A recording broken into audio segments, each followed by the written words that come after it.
श्रीगुरुभ्यो नमः। ओं नमो भगवते वासुदेवाय। ओं श्रीकृष्णाय परब्रह्मणे नमः। अथ अष्टचत्वारिंशत्तमं दशकं यमलार्जुनभञ्जनवर्णनम्।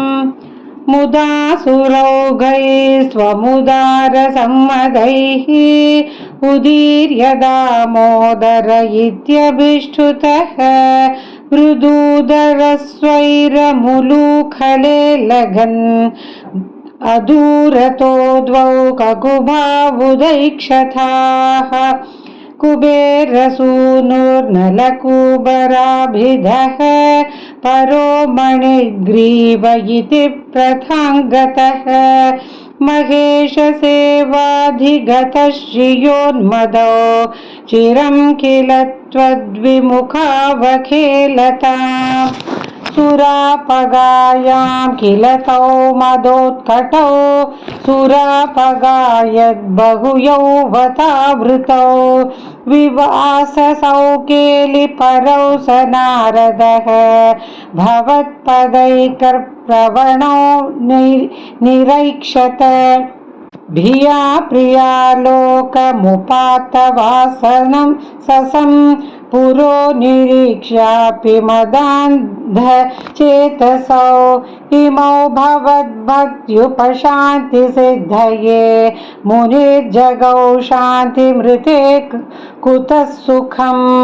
युवामवाप्तौ ककुभात्मतां चिरं हरिं निरीक्ष्याथ पदं स्वमाप्नुतम् इति ऋतौ तौ भवदीक्षणस्पृहा गतौ व्रजान्ते ककुभौ बभूवतुः अतन्द्रमिन्द्रयुगं तथाविधं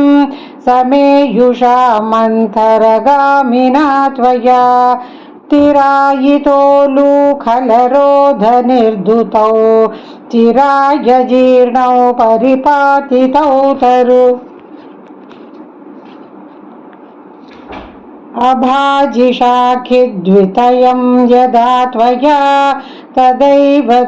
तद्गर्भतलान्निरेयुषा महात्विषा यक्षयुगेन तत्क्षणात् अभाजि गोविन्द भवानपि स्तवैः इहान्यभक्तोऽपि समेष्यति क्रमात् भवन्तमेतौ खलु रुद्रसेवकौ मुनिप्रसादात् भवदङ्घ्रिमागतौ गतौ वृणानौ खलु भक्तिमुत्तमाम् ततस्तरुधारण दारुणारव प्रकम्पि सम्पातिनि गोपमण्डले विलज्जितत्वज्जननी मुखे क्षिणा व्यमोक्षिनन्देन भवान् विमोक्षदः महीरुहोर्मध्यगतो बतार्भकः